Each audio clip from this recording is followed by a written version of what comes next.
Hey everybody, this is Fumi from freespiritofumi.com, and this is going to be part 2 of the video series on navigating the workplace from a feminine perspective. So this is part 2. Okay, so I'm going to introduce the next video and I'm going to go and talk about this. Okay, I'm looking at my notes. Okay, so when you're at work, definitely volunteer, but never volunteer to do menial tasks, and never volunteer or go out of your way to help other people unless you could learn a new skill from them, unless your boss is there and you want to look like a team player, or unless that person knows something else that you would like to know, and it's kind of like you return the favor. But don't be trying to like help everybody that needs help. Like, you have to make sure that your biggest priority is to do your job well first, and be very strategic in who you help. You don't want to go around aligning yourself with the office pariah that for some reason hasn't gotten fired. Yeah, you don't want to be allies with people who are losing. You only want to be allies with people who are winning, but you can show kindness to everyone equally. Okay, so there's one thing in the Black American community, a concept that I do not feel is useful in a professional setting, and that is this keeping it real thing. And I've talked about it in my other videos about the thing about being fake. When you're at work, you don't need to be yourself. Never be yourself at work. What? No. Companies nowadays do not value their employees. You're an at-will employee. They will fire you. They do not care. So when you're at work, your job is to your goal is to do your job and to move up in the ranks, make more money, ally yourself with strategic people. Your job is not to keep it real. Do not be that sassy Black woman archetype, mammy mule. Either you're doing everything for everybody else and never get appreciated, or you're keeping it real and you're like the jester. Like, people laugh at women like that. You're not. They say, "Oh, I like having you around." Yeah, they do. And while they like having you around and laughing at you, and you're struggling and you're da da da da, but you keep it real. She's married and her husband makes. It's just like, come on now, like, you're just like a joke.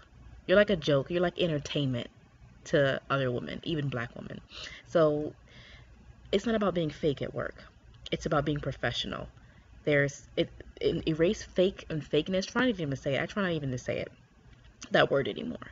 Professionalism. And why I say smiling and being happy. First of all, I want you to be happy and smile because you're happy. I want whatever it is you're going through your life, no matter what challenges you deal with, I want you to get to the point where it does not kill your spirit. So that's number one. I've heard this before, and this is one of the biggest barriers I've had when I've tried to make some newer female friends. Not all the time, because when you meet women who are like-minded, but there's this associated with being bubbly. These are characteristics that I almost never hear assigned to most Black American women, and that's bubbly, happy, friendly, welcoming, warm. I don't really hear those things said about most Black American women. Even the ones who are, I don't really hear it. I hear she's nice, but I don't hear she's bubbly, she's happy, she's energetic. When I go to work, I'm bubbly, I'm happy, and I'm energetic. I'm friendly. I'm all those things when I go to work. And even in my personal life, I'm like that with my friends and stuff. So yeah, that's what you want to be. That's how you want to be. And it's not about doing anything for anybody else. It's about being this way because that benefits you. This is about what benefits you. It's not about catering to racism or catering to none of that. It's not. These are things that are going to benefit you. That's why they say play the game. A lot of women think, oh, play the game, be all serious and da da da. No. Playing the game means, playing it to win. And playing it to win can be happy, it can be smiling, it can be using other people, not destroying other people. You can use people and manipulate people and not try to kill them, you know what I'm saying, or steal from them. You don't have to. Manipulation is like about power. Acquiring power and wealth and prosperity is not negative, and there's too many people who go in a negative place. But I'm gonna move on. So an African women are really good at this. I had an associate who, she started a new job, and she's a great baker, and she would bake cookies all the time. Whenever they would have an event, she would bake cookies, and she became known for her cookies, and it really endeared her to her superiors. Now, when it comes to cooking, be careful because people will kind of use you as a mule. My recommendation is, if there are office events, let somebody else volunteer first. You never want to be the first person to always do anything, because people will try to use you as like a crutch. You want to be that person who, after somebody else volunteers to do everything, you're kind of like, well, you know what? Since you're doing all of that, I can just do this little bit just to help you out. You know, you don't want to be that person that does everything or that is always trying to do this, because then you'll become that guy or that woman. Saying that guy, you become that woman. You'll be that woman who everybody expects to do this. You kind of just want to chime in after that mule, because there's always a mule. After that mule breaks her back making all this food for people who don't like her and who are trying to take her job, you can bring your wonderful homemade chocolate chip cookies with a recipe you'll never give people your recipes ever. Say, sorry, family secret. You know, moving on, watch out for office gossipers. The best thing when it comes to office gossip, never respond to anything they say. Ever, never respond. Be neutral 100% of the time. Act like you have no opinion. Even co-signing can be used against you. Gossipers, especially watch out for gay men. That sounds really stereotypical. Watch out for gay men in the workplace. Gay men tend to be the biggest manipulators of heterosexual women in being messy, and they're always in the middle of it, and nobody for some reason will call them out on it or not want to be friends with the gay guy. Really watch out for that, because they really manipulate and use heterosexual women, and they'll have you acting a fool while they laugh, and they maintain all the connections. So watch out, because I see a lot of straight black women being pimped by gay guys and being used to be messy, and to basically, you're like the avenue. Like, he doesn't want to be bitchy, because he's already gay, and he already has to deal with the stigma. So he'll make you act like a little cackling bitch, so you can put that stereotype, and he gets to just enjoy it. Like I said, you're entertainment when you act like that. Okay, when people are gossiping, try to leave. Like, get up and say, oh my God, I just forgot I have this email to send. Oh my God, I just forgot I have this call. I'll see you guys later. Like, make it up. Like, lie. Or they ask you, what do you think? Well, I don't think anything, I don't know her. Or don't even respond. Like, when they're telling you stuff, really? Okay, I said this in my other video. Really? Wow. I didn't know that. Something to keep in mind. And then try to leave. Don't even try to stay. Like, once that person finishes, like, gossiping, like, get up and go. And make sure your manager, and this is very key, make sure your manager doesn't see you, and make sure you don't socialize too much with the gossipers, because you're going to be looked at as a group of gossiping people. Don't be on Facebook at work. I'm sorry. If you have Google Chrome, try to use incognito. If you have to Google something quick for your personal life, use incognito. Safari, Internet, Explorer, Google have incognito, and that may help them not see anything, but I wouldn't use anything at all. When you have a job, if you have your own office, keep your door closed from the very beginning. As soon as you start working there, keep your door closed. Because if you only close your door when you want to do something private, or you only close your door when it's something serious, I don't know, I found, especially as a black woman, and like when I used to work like for this company, like I didn't keep my door closed normally. So when I did close my door, people would get really suspicious and start knocking on my door all of a sudden, and it's like, oh, why is your door closed? Like, it's just like really weird. Like, it's none of your business. If you have a habit, oh, she always closes her door. They're not, when you do close your door, like, if you know what I'm saying, if you don't, you know what I'm saying, like, just make that the standard to keep your door closed. Because when you're new, people are going to be watching you, checking up on you, and you can kind of see who's really watching you. Because when your door is closed, people are going to knock and try to find bullshit reasons to talk to you. And that's how you know who's watching you. You know who's watching you because they're going to knock on your door, they're going to open the door, and they're going to try to make some bullshit reason to talk to you. And their eyes are going to be like this. And if you have an office, rearrange your room so that when people walk in, they cannot see your computer, they cannot see your desk. You need to be facing the door. Don't let them know, because people will come in and da-da-da-da-da. And be wary of people who kind of walk by. If it's not your superior, nobody should be, when they come in your office, you should have enough room in your office for them to be in front of your desk. They shouldn't be in the side of your desk. They shouldn't be behind your desk. And be careful about your boundaries, and make sure you lock up your stuff, because people will go through your stuff. Oh, this is one way that women and men and anybody really gets replaced. What they'll try to do is, when they want to fire you, what they'll do is they'll hire somebody less qualified than you, or somebody they like, or just somebody else, and they'll have you train. Be wary of training other people. Be wary of that. Depending on, this is very specific, like this is not going to work for every job industry. Be wary when your job asks you to train other people, and they want you to train them, like they want you to train the person to do everything that you do. Most likely they're going to fire you soon. If you're not a trainer, that is not your official title, and if your training them takes away from doing your job, you're gonna have to, you need a promotion for that. You're gonna need a bonus. You need to talk to them. This is impairing my ability to get my job done.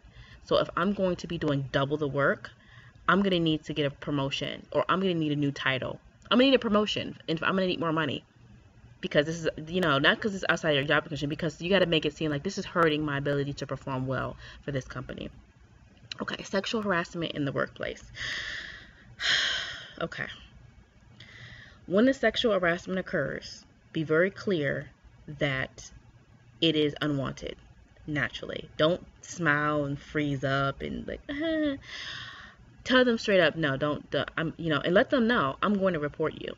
When it happens, let them know that I don't like this, it's offensive, and I'm going to straight to HR to report you. I recommend, now depending on what it was, don't let men get away with this I'm joking bullshit. I've seen this a lot. I'm joking. It was a joke. This is not a freaking comedy club. This is work. There are no place for jokes in the workplace. Maybe you should leave your comedy at home. It has no place in the workplace. And do not get in an argument with this guy. Don't argue with him at all. Let him know plain that was totally unprofessional. It is sexual harassment, and I will be reporting you immediately. Don't ever come to me ever again. Don't raise your voice. Say it in keep your voice low, very serious. Keep your voice low and tell them this is, I don't tolerate, you got to say these words. I don't tolerate sexual harassment. This is totally disrespectful and unprofessional. I am going to report you to HR, and don't you ever come near me ever again. Unless it's work related, ever. And you go and don't tell anybody when this is, if there's other people there, make sure you know whoever is there and witnessing it, look at them and say, I'm going to report him. This is sexual harassment. Look at them, let them know that you're there. Go back to your desk, and don't go straight to HR. Go back to your desk and type out everything that happened. What he said, what she said. Type out what time, type out where you were, type out the first and last names and positions of anybody who was there and witnessed it. Type that out and save that document. Email it to yourself. Save it and keep a log of any other incidents that occur. After you have that documented, go and immediately schedule a meeting with human resources immediately. And don't tell anybody that what this guy has done, because, and I'm going to prepare you for this. Men try to bullshit about jokes and shit. Depending on your environment, you may have to deal with sexism there, depending on who's there. And you don't have to deal with it, but you may be a victim of it. And be ready for retaliation most of the time. Most of the time there's retaliation. Most of the time. And depending on how human resources, and you have to file immediately and let them know that you're going to report this incident to the EEOC or whoever. And be prepared for retaliation. Anything that happens that's retaliatory, you make dates and times and write it out and keep a journal. Don't tell people you're being sexually harassed at your job. Don't talk to other people about it. It's none of their business. Because more often than not, in the workplace, people are sexist. Women are sexist, men are sexist, and are victims of sexism. They will completely, most of the time, side with the guy. And even if they don't side with you, they are not going to be public advocates against the guy, especially if this person's a manager. They are not. They may say, I don't think that's right privately, but they are not going to be standing for you, in office meetings. Keep it on the low. And when you go out, don't let it show. Handle it legally. Men that's why laws are here. Your job is not to be emotional. Your job is not to do anything but let the legal system handle it, because that's all you can do. And you need to also, unfortunately, I have to recommend this.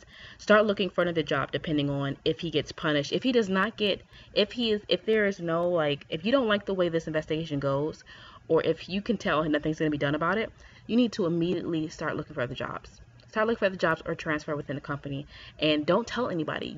This has to be private, because like I said, there's going to be retaliation, and people may also begin to distance themselves from you if they find out about the sexual harassment case. He may end up trashing your name. It's going to get ugly. So your best thing is to be quiet as possible and deal with everything the legal way. Document everything. Don't give anybody the documents. Give them copies. Keep the originals. So that's one thing with sexual harassment. Okay. And this is the thing about being written up in a lot of corporate jobs. If you're written up more than once, depending on the way things go, don't think that because other people have worked there longer that that you get to fuck up as many times as them. That is not the case. You can have somebody there for 7-10 years to make mistakes all the time, never get fired, and you're new and you get fired. When you get, depending on like your job, you could be written up one time and then they could, after that one time they write you up, that's just a legal excuse to fire you. And be careful, because don't stay at a job that constantly writes you up, because with unemployment, if you were fired and you were constantly, if you were fired with a reason, they can deny you unemployment benefits. Yes, they can deny you unemployment benefits. If you are fired for no reason, immediately file for unemployment. Anyway, I file for unemployment if you're laid off or if you're fired and they say there's a reason. Because if the reason is stupid, when you file a claim with unemployment, they are going to call them and try to, then you're going to have to tell me, why did you fire this person? Because they're applying for unemployment. They're going to investigate. And if it was a racist or sexist or stupid reason, then what companies would do is they'll never kind of get back. They'll like ignore the phone call. They don't want to even address the phone call from the person from the state, because they know that could open up grounds for an investigation for discrimination. So apply for unemployment even if you don't think you're going to get it, even if you feel like maybe they had a good reason, because they have to prove their case and they're going to listen to both sides. And if the employer does not respond, then they'll automatically give you the unemployment. Well, at least in the state of Maryland, that's what happened. So I would just, like, even if you don't think you will, just apply anyway. Okay. And this is crazy. I saw this article. I'm about to finish this video. I saw this article about this guy this black man who, he was awesome. Like, he's really good with money, and he was always traveling the world because he saved his money. He wasn't married, no children. He saved his money and he was always going on trips. And he wasn't very arrogant. He's like, yeah, I was just randomly mentioned. I would always save up my vacation and be going to different countries. And his coworkers got so envious of his lifestyle, they fired him.